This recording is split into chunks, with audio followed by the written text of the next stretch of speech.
কথা সবাই আজকের এজেন্ডা হিসেবে দিতে হবে। 1 নম্বর হচ্ছে আস-সারসারুন। 1 নম্বর হচ্ছে আস-সারসারুন, বাচালরা, এদের চরিত্র ঠিক নেই। রাসূলুল্লাহ সাল্লাল্লাহু আলাইহি ওয়াসাল্লাম তাদেরকে পছন্দ করেন নাই। অতি কথা বলবেন না, কথা যত কম বলতে পারেন। দেখেন না, মুখটাকে একটু ক্লোজ করেন, দেখবেন যে অনেক কাজ থেকে নিজেকে হেফাজত করতে পেরেছেন। কথা বলার নাম পাণ্ডিত্য নয়, কথা বলার নাম বুজুর্গি নয়। কথা বুঝতে পেরেছেন? কথা না বলার নাম হচ্ছে বুজুর্গি। প্রয়োজন হলে কথা বলবেন, এর অতিরিক্ত কথা বলবেন না। এজন্য রাসূল সাল্লাল্লাহু আলাইহি ওয়াসাল্লাম আস-সারসারুন, তাদেরকে রাসূলুল্লাহ সাল্লাল্লাহু আলাইহি ওয়াসাল্লাম পছন্দ করেছেন। এরপরে 2 নম্বর হচ্ছে আল মুতাফাইহিকুন। মুতাফাইহিকুন হচ্ছে যারা কোনো কাজে অপ্রয়োজনীয় অনুসন্ধান করার চেষ্টা করে।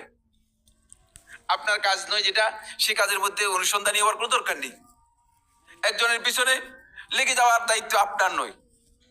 আমাদের অনেকেই দেখা যায় যে তার দায়িত্বের মধ্যে পড়ে না, তার সাথে সম্পৃক্ত নয় এমন বিষয়ের মধ্যে নিজে কি করেন, কোনো কারণে প্রবেশ করে যান। এটা রাসূলুল্লাহ সাল্লাল্লাহু আলাইহি ওয়াসাল্লাম অপছন্দ করেছেন। ওয়াল মুতাশাদ্দিকুন। মুতাশাদ্দিকুন হচ্ছে যারা কোনো কাজে চূড়ান্ত প্রান্তিকতা অবলম্বন করে, বাড়াবাড়ি করে, কথা বললে বাড়াবাড়ি করে, কাজে বাড়াবাড়ি করে। খবরদার, বাড়াবাড়ি করার কিচ্ছু নেই।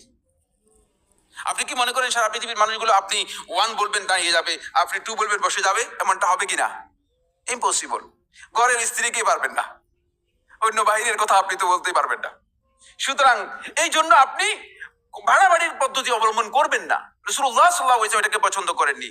এটা আমরা বললাম 2 নম্বর পয়েন্টে।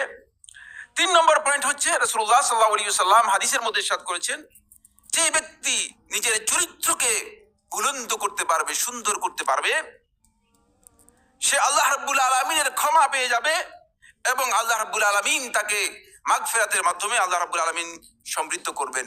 আল্লাহ তাআলার ক্ষমা তার জন্য নির্ধারিত অবধারিত হয়ে